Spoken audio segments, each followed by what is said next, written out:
Buenas tardes, mi nombre es Genesis Soto y le vengo a hablar sobre la asfixiología. La asfixiología es un trastorno funcional de la respiración que origina a través de la agnosia por transferencia de intercambio de gaseosos, de oxígeno y de cualquier otro nivel de aparato respiratorio. Tenemos también los tipos de asfixia, que son asfixia externa y asfixia interna. La externa son las que falta el oxígeno al nivel de los pulmones, y está la asfixia interna, que es la falta de oxígeno al nivel de tejido. Tenemos también las causas. Las causas de las asfixias son las siguientes: son la intermisión, la electrocución, la aspiración de vómito, la inhalación de gases tóxicos, el aplastamiento de la nariz o las lesiones de bocas provocadas por golpes o accidentes. Esas son una de las causas que son a raíz de las asfixias. Tenemos también el ahogado blanco. El ahogado blanco se conoce con tonalidad pálida y han sido víctimas de alguna afección o enfermedad del ahogamiento. Estos casos de los ahogados han pasado por fases de lucha y han sido directamente hundidos en un producto de alguna dolencia grave. Estas son las causas que pasa un ahogado blanco en un mar abierto, una piscina, en diferentes partes. Puede ser en diferentes partes dependiendo del sitio también. Los ahogados azules. Los ahogados azules nos indican que es con las luchas para evitar ahogarse, pasar un periodo de desesperación duro de 1 o 2 minutos, luego para evitar el agua hundirse, perdiendo la conciencia en sí. Eso es lo que se relata en los ahogados azules. Tenemos también la tragedia de Kursk, que fue un submarino construido por las Fuerzas Armadas rusas, que fue botado en 1994. A raíz de eso tiene un honor mayor a las batallas de la Segunda Guerra Mundial de 1943. Tenemos también la primera explosión debido a un conducto de aires acondicionados que era uno de los ligeros o de las ondas expansivas que hubo en aquel entonces, el comportamiento incluso de los expuestos, llamándolos a humo, tras las explosiones que creo el capitán intentó ordenar el soplado de emergencia. También hubo la boya de emergencia diseñada para soltar el submarino automáticamente. Hubo muchas cosas que hubo en esa tragedia. La segunda explosión fue un agujero, un casco muy fuerte que había añadido y soportar profundidades en la explosión, que dejó abiertos tercero o cuarto compartimiento.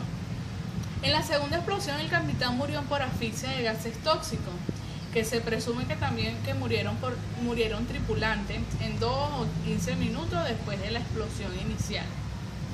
Luego de eso hubo un ahogamiento por una de las muertes producidas por las víctimas, sumergidas en aquel entonces por los tipos de asfixias que fueron asfixias mecánicas, que se produjo por los sujetos que le faltaban oxígeno. Era muy escaso, ya que era un mar abierto, y las profundidades que fueron difíciles en aquel entonces, y hubo las vías respiratorias que se les trancaba, tantas cosas que hubo en aquel entonces, y más que es una historia de contar, que fue algo bien impactante. Fue una historia que lo leí y me gustó y que fue fuerte lo que vivieron cada uno de los tripulantes de aquel entonces.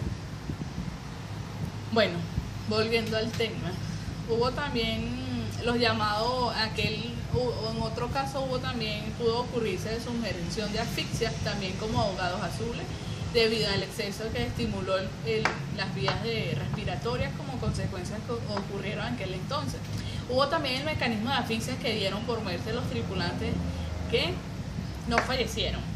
Tras flotar los restos submarinos el 8 de octubre del 2001, fueron recuperados 3 notas de los supervivientes que solo se dieron a conocer uno en su totalidad. Una de las notas fue dejada son sobrevivientes por parte de las terceras, demostraron menos 23 de ellos se refugiaron en partes estancadas, en popa, en medidas de agua subida.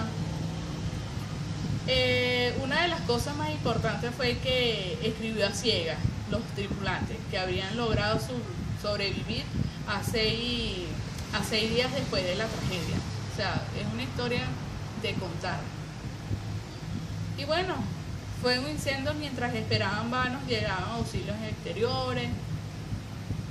Y es bonita porque no deja mucho de qué hablar. Es una historia impactante de la tragedia de Kursk. Muy buena la historia. Volviendo otra vez, la identificación judicial, tenemos la identificación de restos humanos, que es la que se forma en identificar a la persona con sus rasgos, por la fotografía en la reproducción más exacta de una persona. En ocasiones debe ser una técnica de para identificar a una de las personas. Existen etapas para identificar un resto humano. Cuando es hallado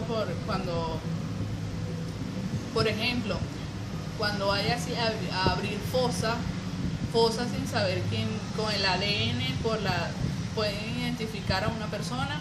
Por las técnicas de identificación biométrica también puede ser, es otra.